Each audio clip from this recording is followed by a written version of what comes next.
Hello and welcome to Forever Rugby on Forever Sport, and an interesting update in the Bulls Champions Cup saga, with them apparently going to escape a potential sanction from the EPCR after leaving behind the bulk of their sort of main squad for their quarterfinal clash, which they did lose pretty heavily to Northampton Saints. And it's been a very interesting weekend. A lot of controversy, a lot of talk, a lot of different opinions, and it's always interesting because obviously everybody's got a different sort of background or viewpoint or association. You've got people coming from the sort of South African perspective, which are saying, but this is the reality that the team faces. You've got people based in Europe saying, well, maybe this is why we shouldn't have South African teams in the competition.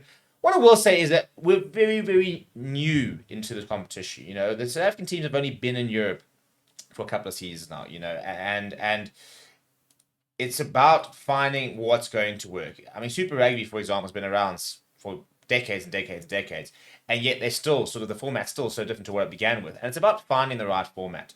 And I don't think there's any reason why South Africans in the European competitions can't work. Maybe there's obviously there's a cause, and maybe look at start renaming them, like the Rugby Championship, was renamed, rebranded to include the South African teams. Whether we're now going to move away from a European Champions Cup, for example, and rename it, we'll wait and see. But in terms of the Bulls disrespecting them, for example, I think it just highlighted the realities of the competition. Now, La Rochelle, for example, had to travel from South Africa to Ireland in a similar sort of space of time, but they were always going back to Europe, and so they always had travel plans back to, I imagine, what probably would have been straight back to France would have been the plan, and then potentially, making the decision they're either going to host a playoff or they were going to go to Ireland. The Bulls, for example, only found out on Sunday evening, based on Sunday afternoon, that they had to travel to Northampton Saints. And now Jake White basically said that was because of medical reasons and because of the travel logistics, that he said there were players that were suffering knocks and we hadn't had enough information to be able to make the decisions. So apparently now, in terms of the EPCR, the Daily Mail reckons that EPCR officials are still going to investigate the Bulls, but have decided that the best course of action is a format relook. Now, I personally think that the format needs a relook anyway. If you look at the round of 16 games, so many repeats from the from the group stages, for example. So I think we do need to look at a potential overhaul of the format, and then we got to look at the scheduling. That's what we got to get right. It's not this massive obstacle, this huge mountain that we cannot climb. We've just got to find what works. And some people were saying that maybe the EPCR need to take a bigger role in the travel and say, right, well, we will sort out chartered planes, for example, so that bang on Monday, for example, or Sunday when all the games are done, by Monday morning, for example, the plans are sorted. Jake White saying he'd love to have gone over on a Thursday night, and flown overnight and arrived sort of Friday, or arrived on Wednesday night, and arrived on Thursday morning. And if we can get those logistics right, then all of a sudden, we can be sending our best teams over there.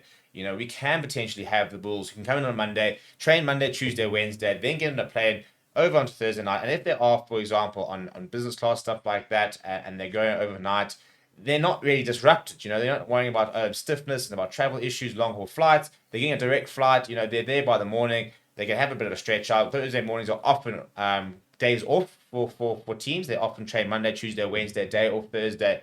Captains runs Friday, and then you play on the weekend. And I think this is achievable. You've got to look at potential airline partners and stuff like that.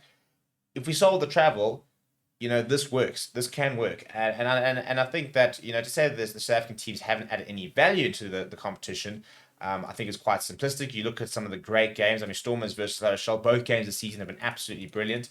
Really, really close games. You've had the Stormers who've almost beaten La Rochelle, the current champions, in such a stage before they were then eventually beaten by Leinster. So I don't think that you can sit there and say that they have not brought any value. I mean, the URC, for example, is thriving. They're breaking records for attendance.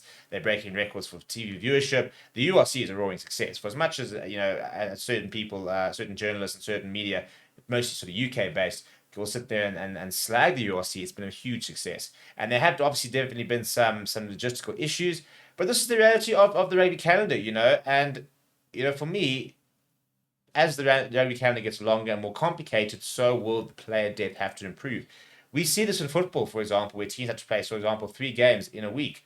And we are never going to see a football side slammed for fielding a weaker side in certain competitions. You don't see that. not it's the reality. It's about rotation. It's about having that squad depth. At the end of the day, Bulls took over a fully professional contracted team over to Northampton with players who are all full-time rugby professionals, and they lost. Were they the best team?